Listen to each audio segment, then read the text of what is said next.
Durante séculos, a Igreja Católica tem sido acusada de esconder a existência de uma linhagem direta de Jesus Cristo. Segundo teorias controversas, essa suposta linhagem, resultante da união entre Jesus e Maria Madalena, teria sido mantida em segredo para proteger o controle e a autoridade da Igreja sobre a sociedade.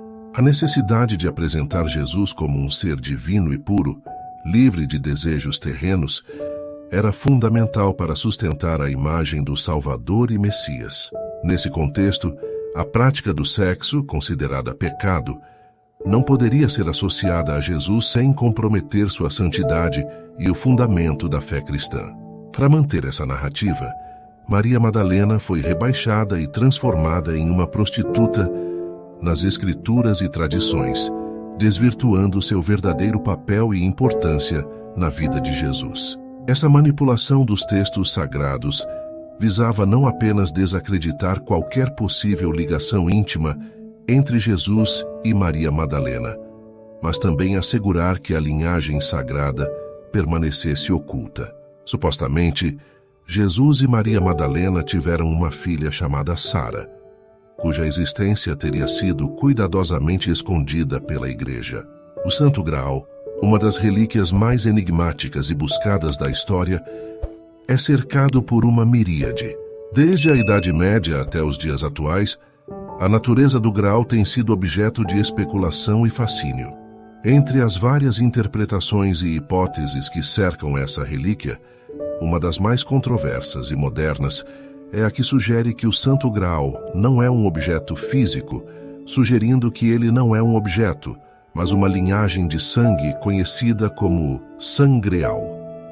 Segundo essa teoria, o termo Santo Graal seria uma corrupção de sangreal, que se traduz como sangue real. Esta visão propõe que Jesus Cristo teria tido filhos com Maria Madalena, e que essa linhagem teria perdurado através dos séculos, permanecendo oculta até os dias atuais.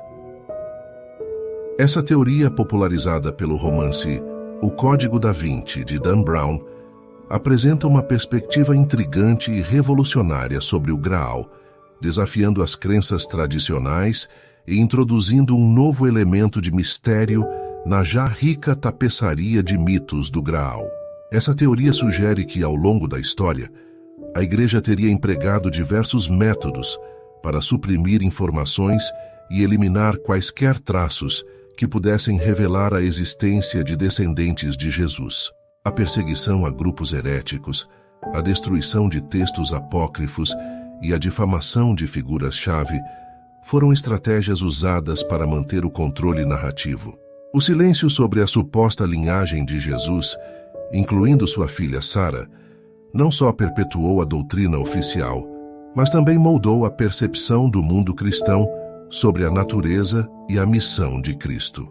Ao fazer isso, a Igreja consolidava seu poder, garantindo que a figura de Jesus continuasse a ser venerada como um ser imaculado, isento de qualquer relação humana que pudesse desafiar a estrutura eclesiástica e sua influência sobre os fiéis.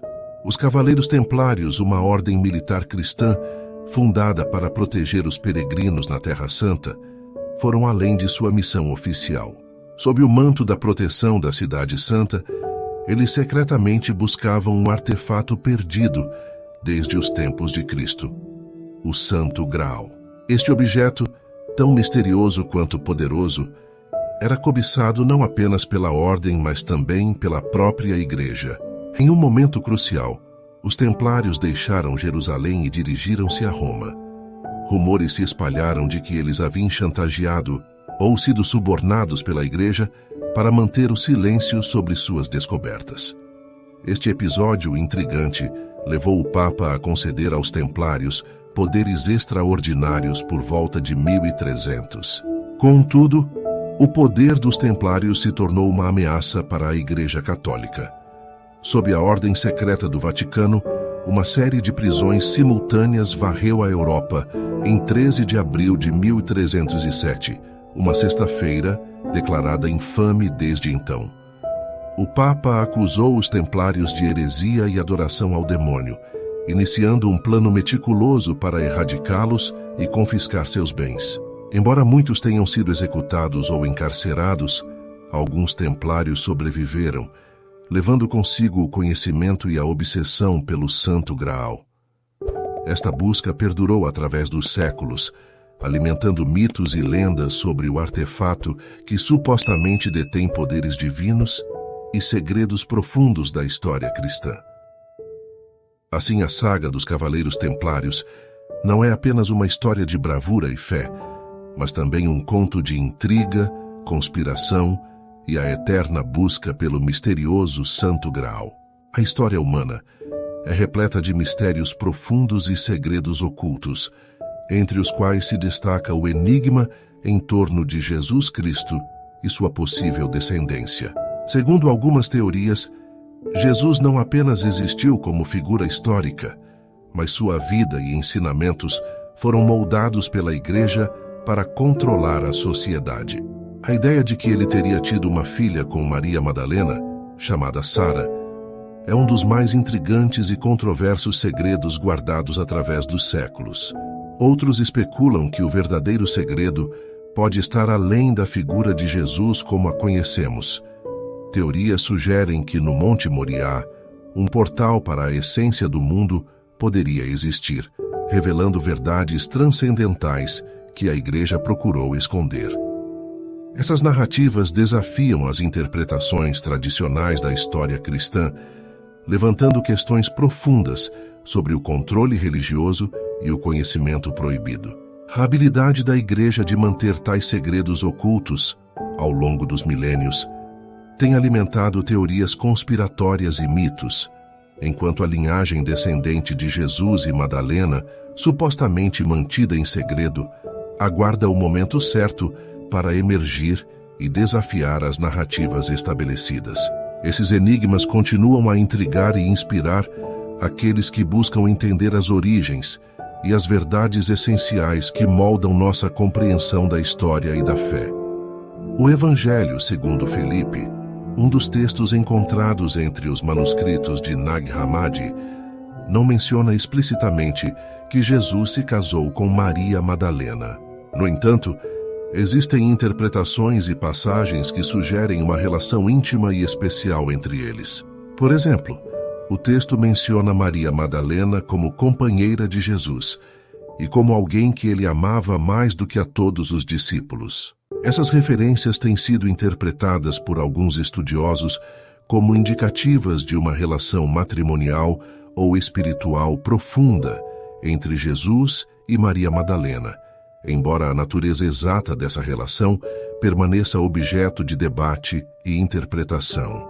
O Evangelho segundo Felipe faz parte dos chamados Evangelhos Gnósticos, descobertos em Nag Hammadi, Egito, em 1945. Estes textos oferecem uma perspectiva alternativa sobre os ensinamentos de Jesus Cristo, divergindo das interpretações ortodoxas cristãs predominantes.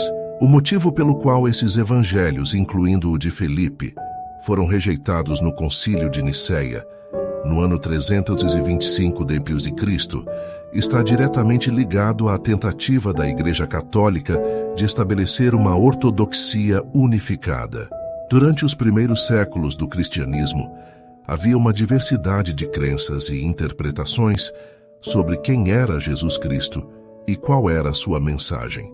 Os evangelhos gnósticos, como o de Felipe, retratavam Jesus não apenas como um ser divino, mas também como um mestre que ensinava a busca pelo conhecimento espiritual interior, conhecido como gnosis. Eles enfatizavam uma compreensão pessoal e direta de Deus, em contraste com a visão ortodoxa, que enfatizava a fé e a autoridade da Igreja. O Concílio de Nicéia foi convocado pelo imperador romano Constantino para resolver disputas teológicas dentro do cristianismo e estabelecer uma doutrina padrão que unisse a Igreja. Neste contexto, os evangelhos que mostravam Jesus como humano, ensinando através de parábolas e com ensinamentos mais místicos, como o Evangelho segundo Felipe, foram considerados heterodoxos. A Igreja favoreceu textos que sustentavam a visão de Jesus como divino, filosoficamente alinhados com os evangelhos canônicos. Essas interpretações, embora não sejam unanimemente aceitas, levaram alguns estudiosos a sugerir uma ligação matrimonial ou uma relação espiritual profunda. A recusa dos evangelhos gnósticos, incluindo o de Filipe no Concílio de Nicéia, reflete a tentativa da Igreja Católica de consolidar sua autoridade e uniformizar a fé cristã. Esses textos, que ofereciam uma visão alternativa de Jesus e de seus ensinamentos, foram suprimidos em favor da ortodoxia que prevaleceu na história do cristianismo ocidental. A persistência dessas ideias e o interesse contínuo pelos evangelhos gnósticos destacam a complexidade e a riqueza das primeiras comunidades cristãs e suas interpretações variadas sobre a figura de Jesus Cristo.